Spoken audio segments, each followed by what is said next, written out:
नमस्कार वहाला विद्यार्थी मित्रों, आज આપણે ધોરણ 9 વિષય હિન્દી ચેપ્ટર નંબર 7 सूरदास के पद स्वाध्यायનું સંપૂર્ણ સોલ્યુશન્સ જોઈશું। प्रश्न पहलो, निम्नलिखित प्रश्नों के उत्तर एक एक वाक्य में लिखिए। पहलू, जहाज का पंछी जहाज से उड़कर फिर कहाँ जाता है? जवाब, जहाज का पंछी जहाज से उड़कर फिर जहाज पर ही आता है।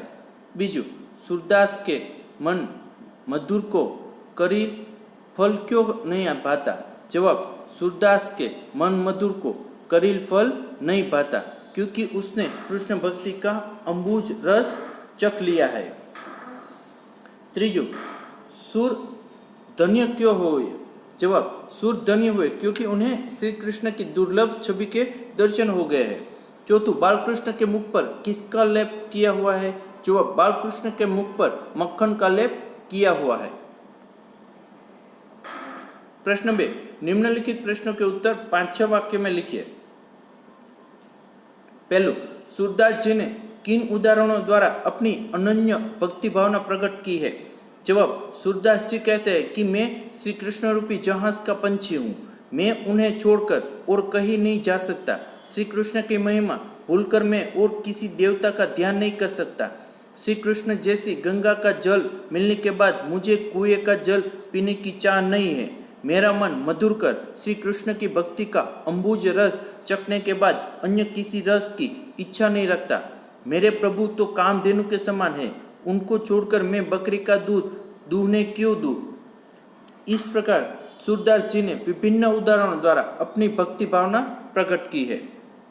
बीजू, बालक श्री कृष्ण के स्वरूप का वर्णन कीजिए। जवाब, बालक श्री कृष्ण की मूर्ति बड़ी मनोहर है। वे अपने हाथों में मक्खन लिए घुटनों के बल चल रहे हैं। उनके मुंह में मक्खन लगा हुआ है। उनके गाल सुंदर और आंखें चंचल है। उनके माथे पर गोरोचन का तिलक लगा हुआ है। उनकी लटें मदमस्त बोर जैसी सुंदर लग रही है। वे अपने गले में कटुला की माला पहने हुए हैं। इस प्रकार श्री कृष्ण की छवि अत्यंत मनमोहक है। त्रीजू, सूरदास अपने आप को धनी क्यों मानते हैं? जवाब, सूरदास श्री कृष्ण के अनन्य भक्त है।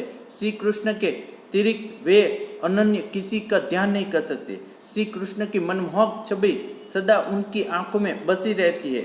यह छवि उन्हें अनुपम सुख प्रदान करती है। वे श्री कृष्ण की इस छवि को दुर्लभ मानते हैं। उन्हें अपने प्रभु की इस अनोखी मूर्ति के दर्शन हुए हैं, इसलिए वे अपने आप को धन्य मानते हैं।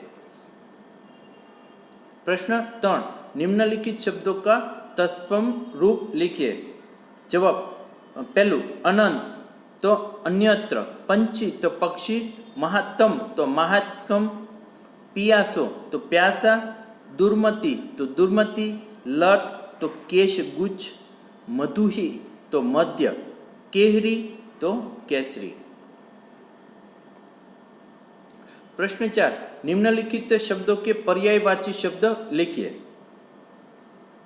पक्षी तो खग, कूप तो कुआ, धेनु तो गाय,